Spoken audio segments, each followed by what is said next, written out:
My name is Josh Breslow, and you are taking a live look over the Pacific Palisades in California. This is a look from our Fox 11 LA team as Sky Fox is flying nearby.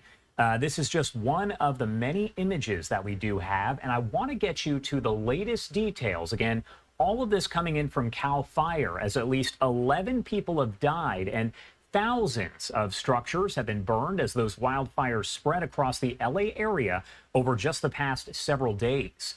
A massive flare-up of the Palisades fire erupted hours ago, forcing a new round of mandatory evacuations. As we mentioned, that is for Brentwood and Encino, California, shutting down some of the major roads. Now, if you're not necessarily from California or the LA area, you have probably heard of the 405 freeway. That does have portions that are closed near Bel Air and Westwood.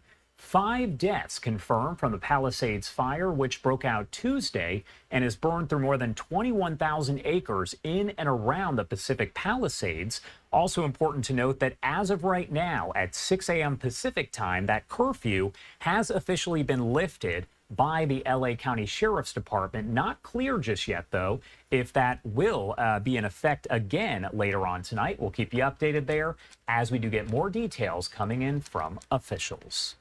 In the meantime, I want to talk more about the weather pattern there, the winds, everything that kind of played a role in these fires here. So let's bring in Todd Hall, senior meteorologist at the National Weather Service over in Los Angeles. Good morning, and thank you so much for being here. I know you are very, very busy, so we definitely appreciate you taking the time to join us. Good morning, and thank you for having us on. Of course. Well, first off, I do just want to ask you overall how the forecast is looking for the Los Angeles area and how that could factor into the winds and the fires. So in general, we're expecting another round of Santa Ana winds developing today through tonight and into Sunday morning. So that's going to bring in potentially another round of critical fire weather conditions across the Los Angeles basin. And that's going to not make it much easier for firefighters to do their job. So we're looking at the potential for very dry conditions and very windy conditions continuing on these fires, which kind of exacerbates what's already in place. And when I ask you here, you touched on this, but what is needed weather-wise to fuel these fires? Is it just those incredibly gusty winds, or is there maybe more to it? There's actually 3 components to that. So you need the winds, you need the dry conditions, and then you need the dry vegetation.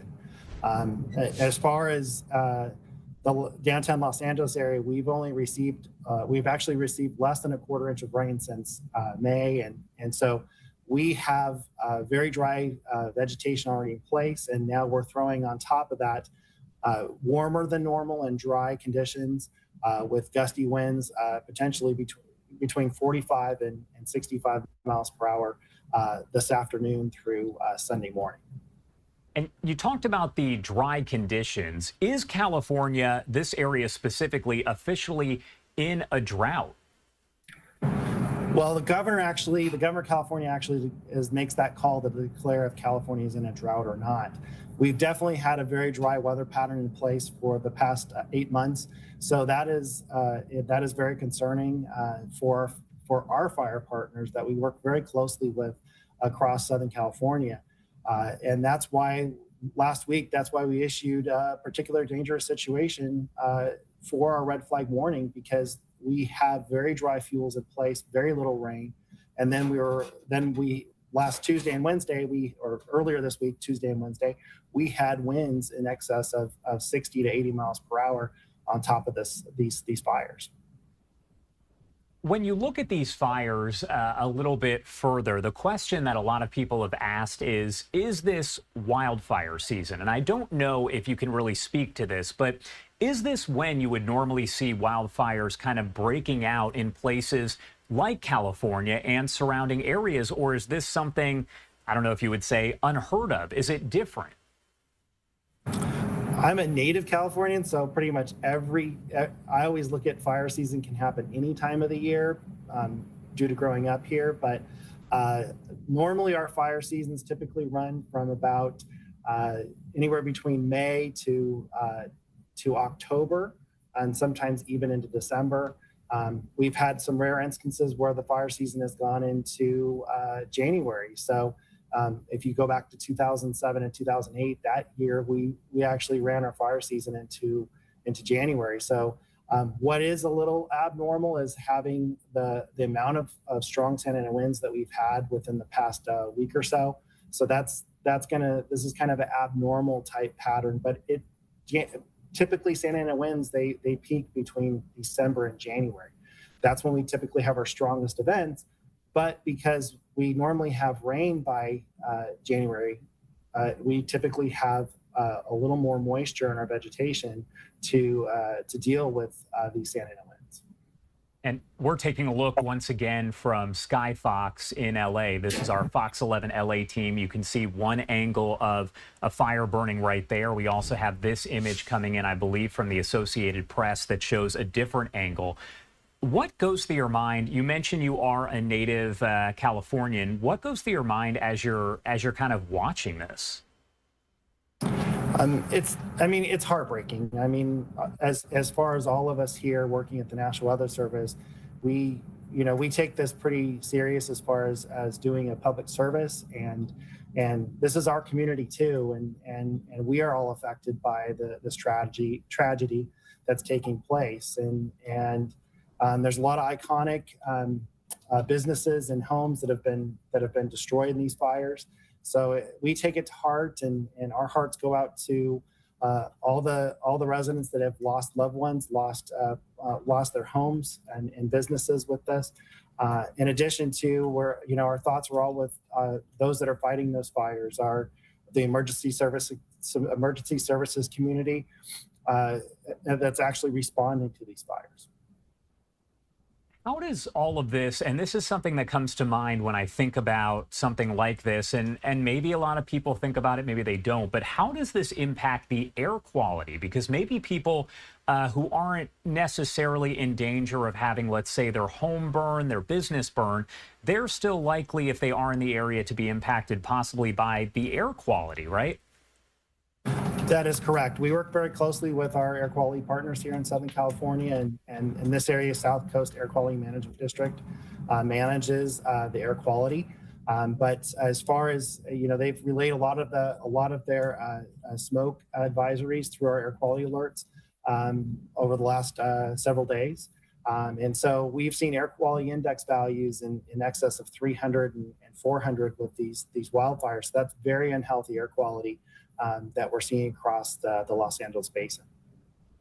And Todd, what message do you have for maybe people who are watching us right now from that specific area? Obviously, you are over in the Los Angeles area, but what message do you want to get across to people maybe who are in the evacuation zone and say, you know what, we get wildfires, it is what it is. What information do you want to get across to them? The state of California puts out, and CAL FIRE put out the Ready, Set, Go program, and you spend a good portion of your spring getting ready for the fire season to develop, and so the Ready, Set, Go program is you should be in the set stage and be ready to evacuate should something happen, having your paperwork together, have a lot of your belongings ready to go if you live in wildfire prone areas. So it's really important that you heed the advice and warnings of people telling you to get out.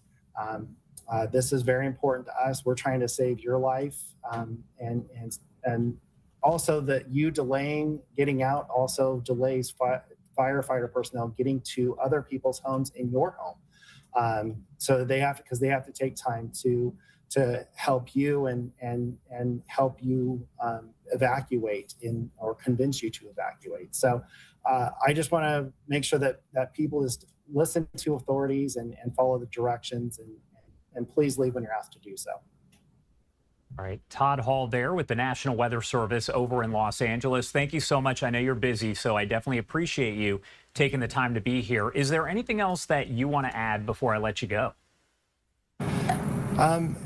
No, not really. I mean, I just really want to reiterate to a lot of this is a kind of unprecedented because some of these areas haven't burned since the 1930s.